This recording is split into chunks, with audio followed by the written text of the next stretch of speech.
see what dumb Jasleen Singh, aka the biggest ever, who I ended her podcasting career. Let's see what she's got to say. Obviously, Myron does what he does, and then the incels do what they do. Of course. They always call it incels when dudes call out females for being poorly behaved, like this girl right here. Ruined her husband's credibility. Let's see what she says in response. A question, because I've never gotten to ask somebody who was really on the receiving end of the internet in that to that scale. Yeah. Like you were.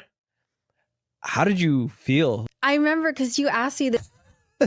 How'd you feel for saying a whole bunch of stupid shit that you didn't have to say and embarrassing your husband in the process? Jasleen Singh went off on Myron Gaines in her podcast return, claiming he's just mad because her husband Akash humbled him on Flagrant 5 years ago. Deep down, it really embarrassed, humiliated, and emasculated him. He had a score to settle, and instead of doing it like a man, he did it like a little and came at me. No. It's because your husband tried to lecture me on women, not knowing that he had a wife. So it's not you in particular that I went after because it's you. It's because your husband said a whole bunch of dumb shit while wifing you. That's the difference, dummy. He was trying to sit there and dispense advice from a position as if he knows what he's talking about when he doesn't. He tried to tell me how to navigate the dating marketplace. Meanwhile, he married you, who is a red flag that I warned men about all the time. So he proved me right. The exact type of woman I warned men to stay away from is precisely who he married, which is you. And I didn't have to say a word. You know what the crazy part is? I didn't have to say a word. She did it for me. She said all the dumb shit herself. I mean, do I need to remind you here? This question, like, what is it like to look at like think pieces and people analyzing your marriage and your personality? It feels weird and it feels surreal because you're like, but you don't know me. You don't know anything about okay. me. You've never talked to me. Like, you're taking the intention of. All right. I don't know you, but let's see what you got to say in your own words then. My preference is not my women. Now, I thought it was I'm not dating my women, period, which is the corniest human being outside of a criminal to me, period. Akash only dates brown. Akash has been with one girl in his life who is his wife. That's my wife. That's an So Indian this woman. is that was like important to loyal me. through and through. Okay. Sometimes I get so painfully nostalgic for college. I was popping my and living my best life in these white boy frat houses. I'm actively trying to have an orgy because, and you haven't seen Nav yet, but wait till you see him. His body goes crazy. His face card always slays, never declines. And it's kind of weird because I'm talking about your husband. I just know that Nav's is like at least 10 inches. Okay, I have two stories. So one time, it's like at least 10 inches. Okay, I have two stories. So one time I met this guy on Tinder and I made the dumb mistake of letting him sleep over, like not really wanting to hook up. And I like woke up in the morning and like my was a little sore. I don't got to say a word. This is another perfect example of women not taking accountability. I didn't have to say a word. I just bided my time. Your stupid husband made those dumb comments trying to tell us about women. Meanwhile, he married a like you. Bombocat! This is you. Did I put a gun to your head and tell you to say all this stupid shit? No. Did I tell you to embarrass your husband after he made these dumb comments? No. That was all you.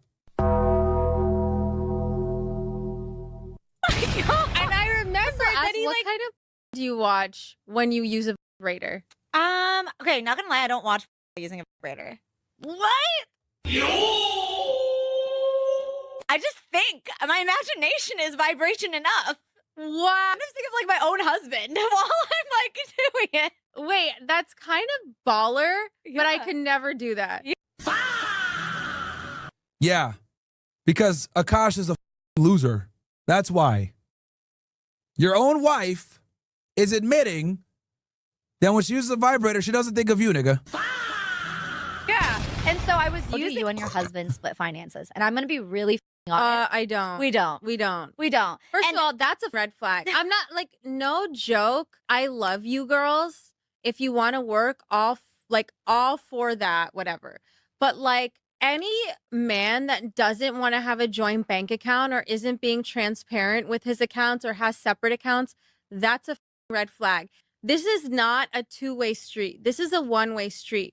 His money is our money and my money is my money. And look, have I only made $600 from content? Yep, that's me. You're probably wondering how I ended up in this situation. What I find corny is my preference is not my women. Now, I thought it was I'm not dating my women, period, which is the corniest human being outside of a criminal to me, period. Sorry. Yeah, he himself up right there. I didn't do shit, but anyway, and then here he is cooking himself again. Yeah, different. My wife also hadn't had any sexual partners, so that helped us connect. Yeah, okay, bro. She didn't have no sexual partners before you. Okay. A lot more. Let me ask you this. Do you believe her? Yeah, even these niggas are like, come on, bro. If you've seen her, then it's hard to believe. Yeah. I remember I was just like, what? But she was like, she was 22, I was 31. There was an age gap. Sometimes I get. Yeah, this dude is. See, bro, this is the problem. See, and this is why, like, you know, documentaries like Inside the Manosphere, like Akash, losers like his wife, like people like me are needed. I need to come in and knock some sense into you.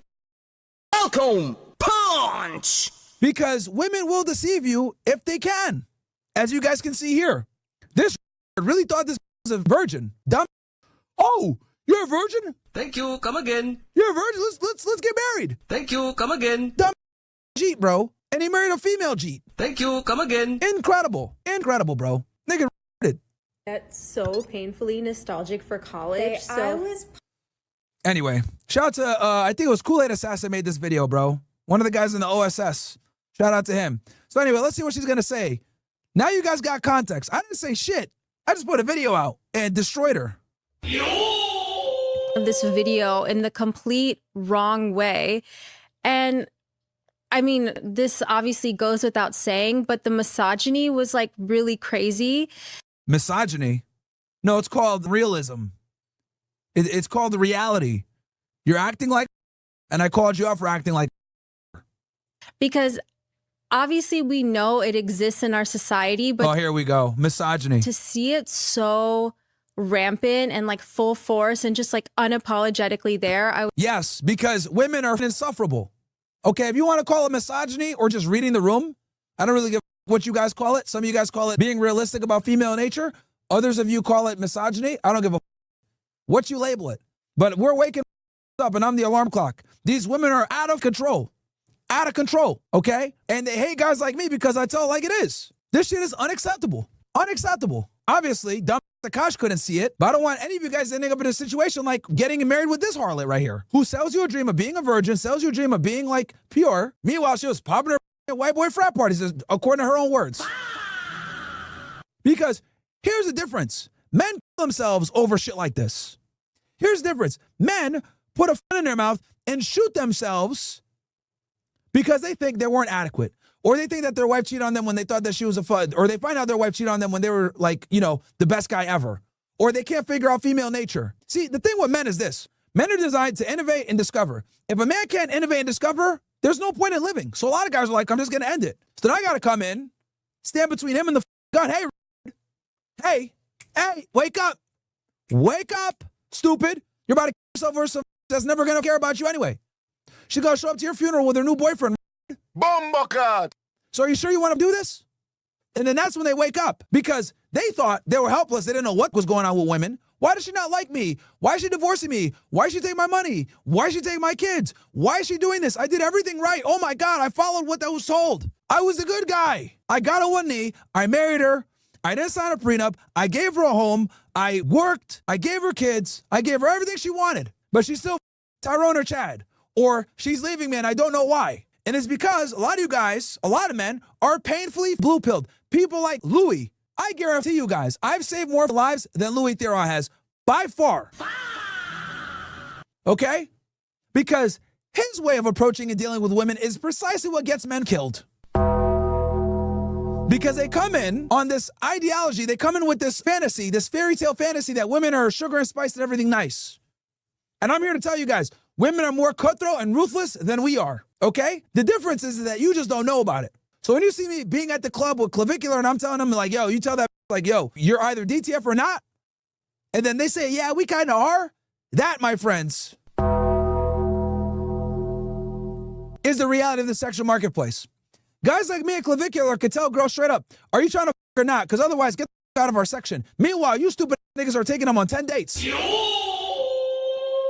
And here's the thing. I tell you guys what it is. Normally, I shouldn't be exposing this shit. I should be saying like, oh, nope, this is a best kept secret. I'm not saying shit, blah, blah, blah. But I don't give a I really don't. You know how many I lose for telling you guys the truth about females? I've been banned on every single dating app. I get kicked out of clubs and shit. Right? Still banned. I'm banned at every club in Miami because of but I don't care. Banned off every single dating app, all that shit, gone. Can't go to any club in Miami. They still got me banned. But that's the point I'm trying to make to you guys, is that whether it's me exposing power, being criminals, or being stupid that are useless, which a lot of them are, I tell y'all what it is. And I'd rather me not be able to get into a club or lose than having you guys put a in your mouth and dying. I've lost hundreds of girls, bro. Hundreds.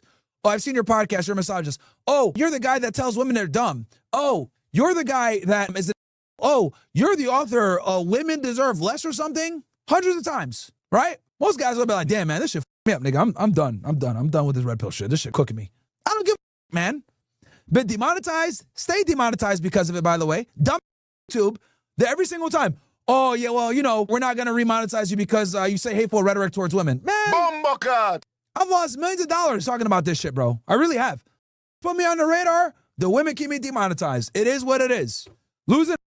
Losing money, losing all this shit. But you know what? It's all worth it when I open up my Instagram, when it's not banned, by the way.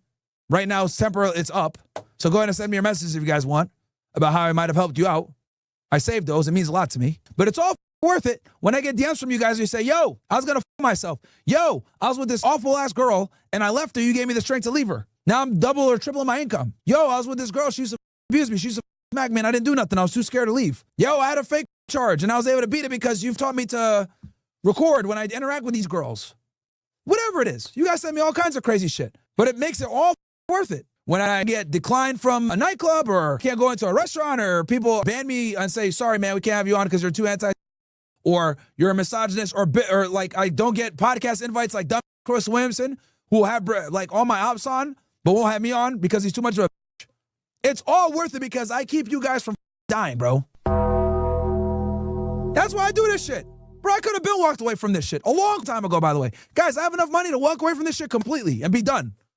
I saved all my money on my real estate property. I could go buy a house cash right now in Connecticut and just end this shit and be just chilling, not to worry about nothing. But I do it because I truly do realize that I have a mission here. And honestly, there's not enough guys like me to put this information out. And on top of that, there's not enough guys that can put this message out that will work as hard as me. A lot of niggas might do it for a year, 2 years. Then they realize I'm losing money. I'm not getting no girls. Damn, I'm losing opportunities. Damn, I can't do this. Damn, I can't do that. And they kind of taper off. Shit, man, we got, bro, pedal to the metal. I don't give a shit. I call like it is, okay? So you guys can always rely on me to keep it real, regardless of my own affiliations. I'm black, I'm Muslim. I still call these guys go when they're being go